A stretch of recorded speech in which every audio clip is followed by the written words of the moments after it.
அப்பதான் அந்த அம்மா கேட்ட கேள்வி, என் குழந்தையே உங்களால திருப்பி கொண்டு வர முடியுமா? அந்த கேள்வி வந்து இவருக்கு ரொம்ப யோசிக்க வச்சது. அண்ணா பல்கலைக்கழக மாணவி விஷயத்திலையும் அதுதான் அவர் வெளிப்பட்டது. அவர் வந்து சாட்டை எடுத்து தன்னைத்தானே அடிச்சதெல்லாம் அந்த கதைக்கு பின்புலத்துல இந்த கதை தான் இருக்கு. ஒழுங்கா வாடகை கொடுக்க வக்கு கிடையாது. அங்கங்க மிரட்டிக்கிட்டு காசு வாங்கிட்டு செக் வாங்கிட்டு அலையிற நாய் இது. இது வந்து வழக்குக்கு மேல அதுக்கெல்லாம் ரொம்ப நாள் ஆய்வுல இருக்காது. தமிழக காவல் அரசாங்கம் இந்த அளவு கேடுகட்டத்தனமா நடந்துகிட்டுங்கிறத கண்டிச்சு பாஜக சார்பில் ஒரு ஊர்வலம் போனாங்க. அந்த ஊர்வலத்துக்கு தடை. அதாவது தேச பக்தர்களுடைய ஊர்வலத்துக்கு தடை. குட்டு வைப்பு கோஷ்டிக்கு ஊர்வலத்துக்கு தாராளமாக திறந்து விட்டுருந்தாங்க. பாதுகாப்பு வேற கொடுத்தாங்க. இவ்வளோ ஒரு கேவலமான அரசாங்கம் எங்கேயே இருக்குமா? என்னமோ வராது தமிழகத்துக்கு. இந்த ரவுடித்தனத்தை வச்சு தான் திமுகவே வந்து ஆட்சிக்கு வந்தது. ரவுடி கட்சி தான் அதுக்கு பேரே. அந்த ரவுடித்தனத்தை வச்சு தான் மற்றவங்களை மிரட்டி உருட்டி காரியம் பண்ணிட்டு இவ்வளோ நாள் வண்டியை ஓட்டினதே அப்படித்தான். அப்போ அந்த ரவுடிகளை நீங்கள் நம்மளும் அவங்க ஸ்டைலில் இறங்கி அடித்தா தானே சரியாக இருக்கும். அண்ணாமலை அவர்கள் தான் வந்து மாநில தலைவராக மீண்டும் தேர்வு செய்யப்படுவார். அவருக்கு தலைமையிலான பாஜக அணி தான் வந்து 2026 சட்டமன்ற தேர்தலை சந்திக்க போகிறது. டிடிவி நேயர்களுக்கு வணக்கம். இன்னைக்கு நம்மோடு இணைஞ்சிருக்க ஒரு சிறப்பு விருந்தினர் எப்பவும் போல சின்னப்பா கணேசன் சார். சார் வணக்கம். வணக்கம் வணக்கம் வணக்கம். எப்படி இருக்கீங்க சார்? ரொம்ப நல்லா இருக்கும். இப்போது சமீபமாக பேசிட்டு வர்றது வந்து இப்போ பாஜகவில் உள்கட்சி தேர்தல் நடந்துட்டு வருது. இப்போ பாஜக மாநில தலைவர் அண்ணாமலையை வந்து மாற்றிடுவாங்க அப்படிங்கிற மாதிரி சொல்கிறாங்களே சார், உங்களுடைய கருத்து என்னங்க சார்? வாய்ப்பே இல்லை. 100% நீங்கள் வந்து நம்பலாம். நான் சொல்கிறத நீங்கள் நம்பலாம். இதுதான் நடக்கும். அதுக்கு காரணம் நான் சொல்கிறேன். முதல் பாயிண்ட் என்ன அப்படின்னா, திரு அண்ணாமலை ஐபிஎஸ் அவர்கள் வந்து அவர் வந்து அரசியலுக்கு வரணும். முதல் வந்து அவர் வந்து வேலையை விட்டுட்டு வந்து அவர் கரூரில் வந்து தொட்டம்பட்டியில் விவசாயம் பார்த்துட்டு ஆடு மாடுகளெல்லாம் வளர்த்துக்கிட்டு அவர் பல கல்லூரிகளில் போய் we need the least nation அப்படிங்கிற இதெல்லாம் இந்த அமைப்புகள்லாம் ஏற்படுத்தி அது மூலமாக நிறைய சேவைகளை அவர் பண்ணிட்டு வந்தார். அதுக்கு பிறகு வந்து அவர் அரசியலுக்கு வரலான்னு முடிவு எடுக்கும்போது அவருடைய தேர்வு வந்து பாஜகவாக இருந்தது.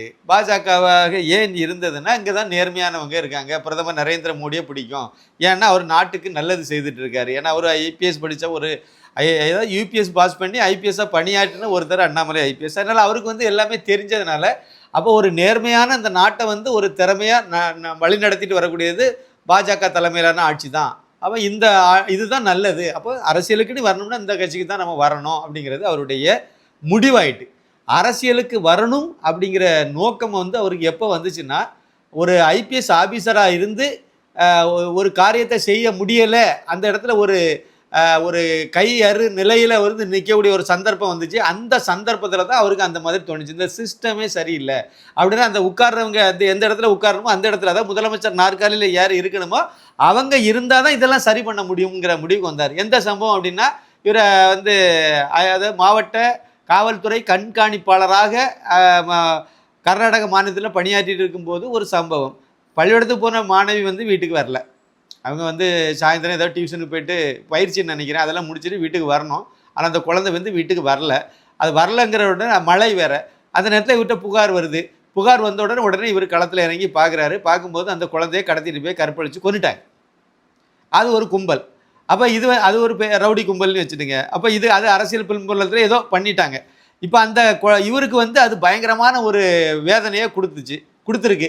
உடனே இவர் என்ன பண்ணியிருக்காரு, நேராக அந்த குழந்தைய கற்பழித்த அந்த கயவர்களெல்லாம் போய் தேடி கண்டுபிடிச்சி எல்லாத்தையும் மிதித்து அவங்களுக்கு மேலே என்ன சிவியரான நடவடிக்கை எடுக்கணுமோ எல்லாம் எடுத்து கோர்ட்டு மூலமாக இவங்களுக்கெல்லாம் நல்ல பனிஷ்மெண்ட் வாங்கி கொடுத்துடலாங்கிற இது வந்த பிறகு இப்போ அந்த குழந்தையுடைய அம்மாவை போய் பார்க்குறாரு. மாணவியுடைய அம்மாவை போய் பார்த்துருக்காரு.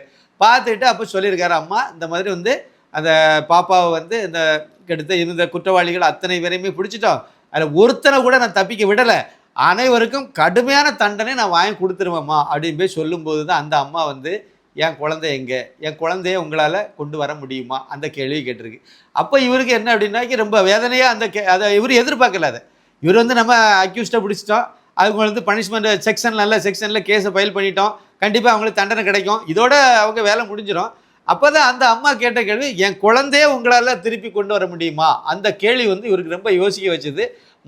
மனசில் வந்து ஒரு வடுவாக ஒரு காயமாக அது பதிஞ்சது. அண்ணா பல்கலைக்கழக மாணவி விஷயத்திலையும் அதுதான் அவர் வெளிப்பட்டது. அவர் வந்து சாட்டை எடுத்து தன்னைத்தானே அடித்ததெல்லாம் அந்த கதைக்கு பின்புலத்தில் இந்த கதை தான் இருக்குது. அப்போ அவர் வந்து என்ன நினச்சார், அந்த இடத்துல அவர் பயன்படுத்தின வார்த்தை தான் சிஸ்டம் சரியில்லை. ஏன் இந்த மாதிரி கற்பழிச்சாங்க, கடத்திட்டு போனாங்க அப்படின்னு பார்த்தீங்கன்னா, மது அப்புறம் வந்து போதைப்பொருள், இந்த ரெண்டுக்கும் அடிக்ட் ஆனவங்க தான் அதை செய்திருந்தாங்க. இதுதான் பெரும்பாலும் எல்லா பகுதியிலும் நடக்குது.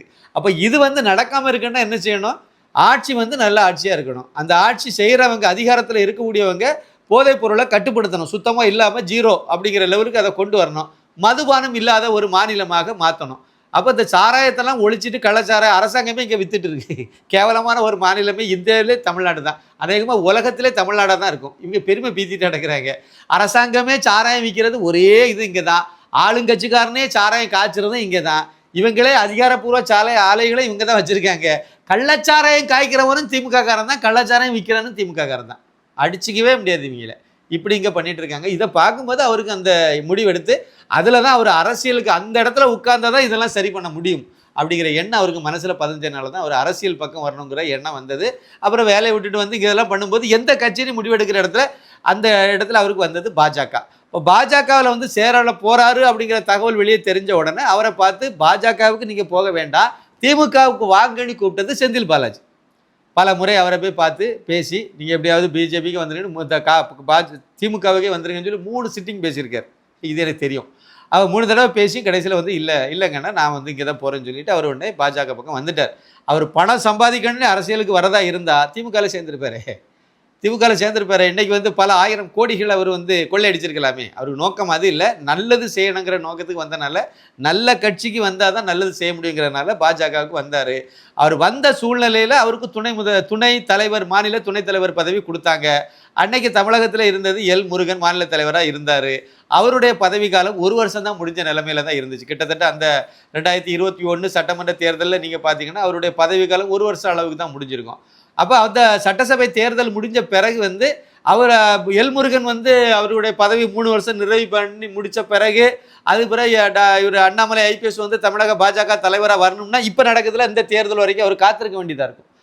இந்த தேர்தல் வரைக்கும் அந்த கட்சி தேர்தல், இந்த கட்சி தேர்தல் இப்போ நடந்துட்டு இருக்கல, எல்லா இடமும் மாவட்ட தலைவர்கள் எல்லாம் தேர்வு செய்கிறாங்கல்ல, இதெல்லாம் முடிஞ்சு அப்புறம் மாநில தலைவர்கள் தேர்வு செய்யப்படும் போது தான் அவருக்கு அந்த வாய்ப்பை கொடுத்துருப்பாங்க.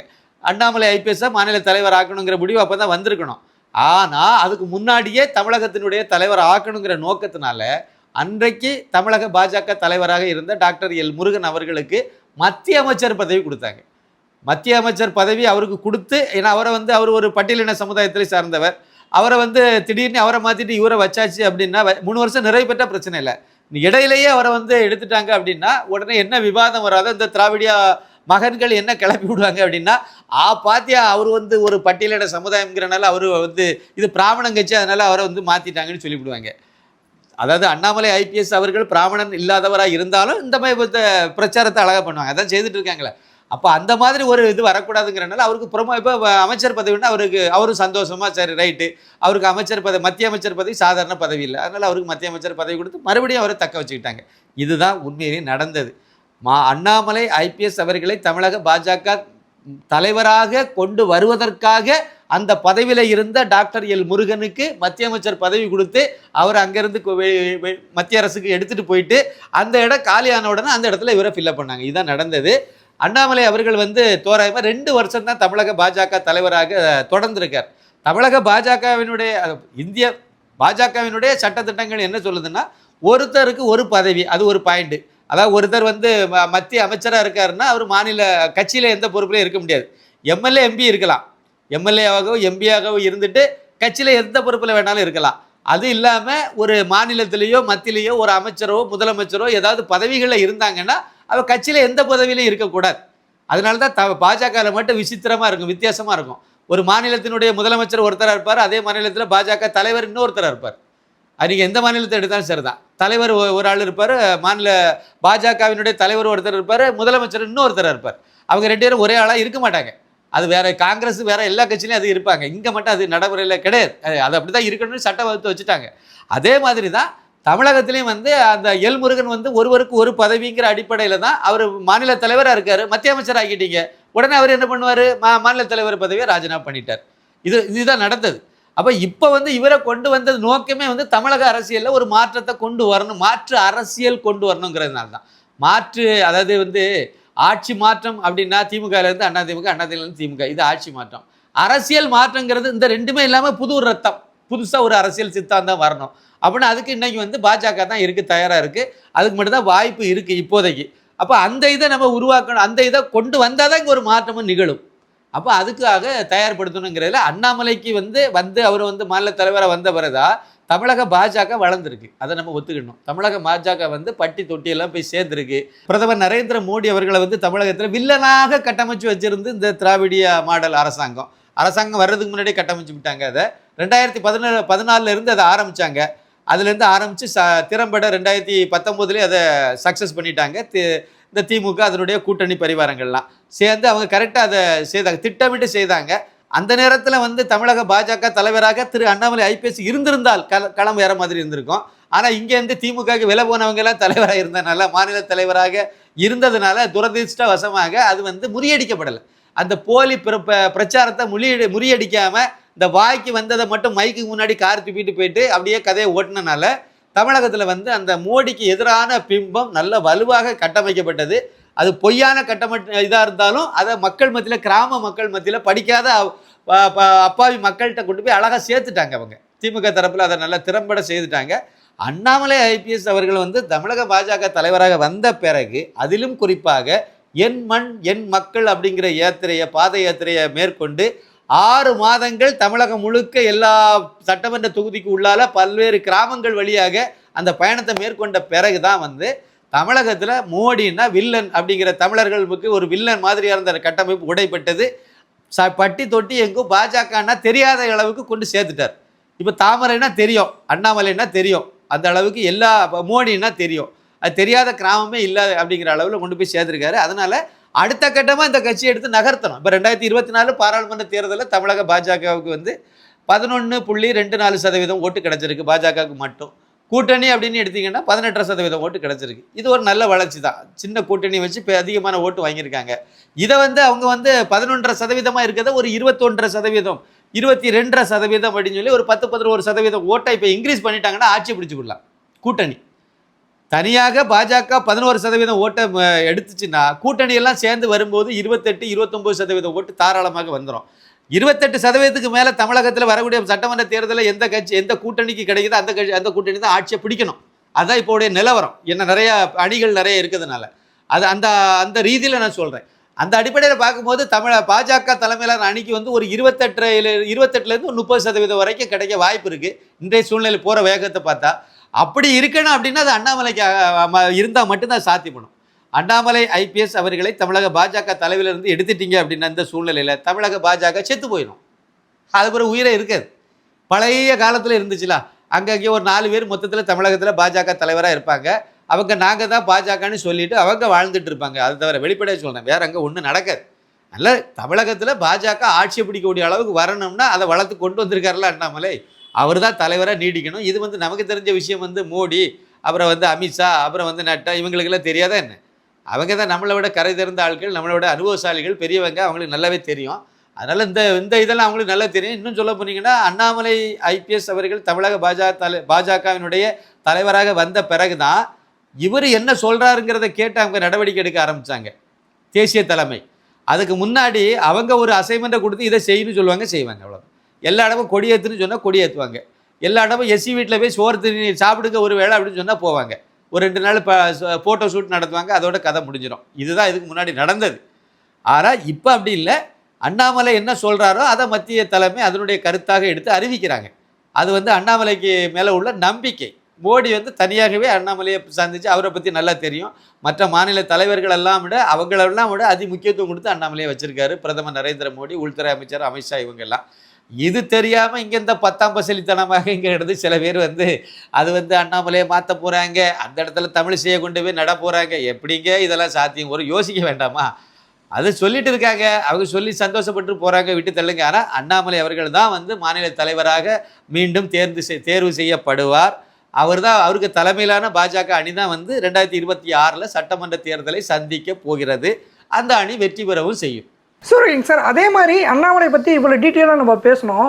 அண்ணாமலை அவர்கள் வந்து கோயம்புத்தூரில் ஒரு ஸ்டேஜில் பேசும்போது சொல்லியிருக்காரு, ஒருத்தர் வந்து அவருக்கு ஃபோன் பண்ணி நான் ஒருத்தரை வெட்ட போகிறேன், என்னுடைய குடும்பத்தை நீங்கள் பார்த்துங்க அப்படின்னு சொல்லி அண்ணாமலைகிட்ட ஒருத்தர் சொன்னாங்கன்னா இதை நீங்கள் தடுத்து நிற்பாட்டினது அண்ணாமலை அவர்கள் தான் அப்படிங்கிற மாதிரி ஒரு அண்ணாமலை அவர்கள் வந்து ஸ்டேஜில் பேசியிருப்பார். இது ரொம்ப தவறு அப்படின்னு சொல்லி சூழ்நிலை ஆர்வலர் பியூஷ் மனுஷ் போய் இன்றைக்கி கோயம்புத்தூர் கிட்டத்தட்ட ஒரு 2-3 நாளைக்கு முன்னாடி கோயம்புத்தூர் காவல் ஆணையர்கிட்ட போய் கேஸ் கொடுத்து ஊப்பா சட்டத்தின் கீழ் வந்து அவரை கைது செய்யணும் அப்படிங்கிற மாதிரி போய் கேஸ் கொடுத்துருக்காரு சார். இதை பற்றி நீங்கள் என்ன நினைக்கிறீங்க? இந்த ஆளை முதல் தமிழ்நாட்டிலே வச்சிருக்க கூடாது. பியூஷ் மானுஸுங்கிற அந்த பரதேசி நாயை அது ஒட்டகம் வச்ச இடத்துக்கே அனுப்பி விட்ருக்கணும். அதை வச்சுருக்காங்க இல்லை, அது ஜெயலலிதா அந்த அம்மா இருக்கும்போதே இதை மாதிரி சேட்டை பண்ணிட்டு நடந்துச்சு. ஒழுங்காக வாடகை கொடுக்க வக்கு கிடையாது, அங்கங்கே மிரட்டிக்கிட்டு காசு வாங்கிட்டு செக் வாங்கிட்டு அலையிற நாய் இது வந்து வழக்குக்கு மேலே அதுக்கெல்லாம் ரொம்ப நாள் ஆய்வில் இருக்காது, கொஞ்ச நாள் தான் இருக்கும். அது பிறகு இதுக்கே வந்து எங்கேயாவது விழுந்து செத்து போயிடும். இது அப்படி தான் என் வாயில் வருது. அதாவது வந்து அண்ணாமலை ஐபிஎஸ் என்ன சொன்னார் அப்படின்னா, கோயம்புத்தூரில் அதாவது பல்வுமா பயங்கரவாதி பாஷாவுக்கு வந்து அவருடைய மரணத்துக்கு, அதாவது ஒரு பயங்கரவாதியுடைய மரணத்தை கொண்டாடும் விதமாக ஒரு 2 கிலோமீட்டர் தொலைவுக்கு ஒரு 3000 போலீஸ் பாதுகாப்போடு அந்த ஊர்வலத்தை நடத்தினாங்க. தமிழக அரசு அது வந்து அந்த அளவுக்கு முக்கியத்துவம் கொடுத்து அதை பண்ணாங்க. அதே சமயத்தில் வந்து அது ஒரு கருப்பு தினம். தமிழக காவல் அரசாங்கம் இந்த அளவு கேடுகட்டத்தனமாக நடந்துக்கிட்டுங்கிறத கண்டித்து பாஜக சார்பில் ஒரு ஊர்வலம் போனாங்க. அந்த ஊர்வலத்துக்கு தடை. அதுதான், அதாவது தேச பக்தர்களுடைய ஊர்வலத்துக்கு தடை, குண்டு வைப்பு கோஷ்டிக்கு ஊர்வலத்துக்கு தாராளமாக திறந்து விட்டுருந்தாங்க, பாதுகாப்பு வேற கொடுத்தாங்க. இப்படி ஒரு கேவலமான அரசாங்கம் எங்கேயே இருக்குமா, என்னமோ வராது தமிழகத்துக்கு. அப்போ அந்த சூழ்நிலையில் அவர் சொன்னார். எதுக்கு சொன்னார் அப்படின்னா, வேலூரில் ஒரு பாஜக நிர்வாகியை வெட்டி கொண்டுட்டாங்க. அந்த வெட்டி கொல்லப்பட்ட அந்த வேலூர் அப்போ அங்கே இருந்து ஒருத்தர் வந்து காவல்துறை வந்து இல்லை, அதை நாங்கள் விசாரிச்சுட்டு இருக்கோம், அதில் உண்மை குற்றவாளிகள் வந்து திமுககாரன், அது திமுககாரன் இல்லை, அது வேற, அப்படி வழக்கம் போல் அதை மடைமாற்றம் பண்ணிகிட்டே இருந்தாங்க.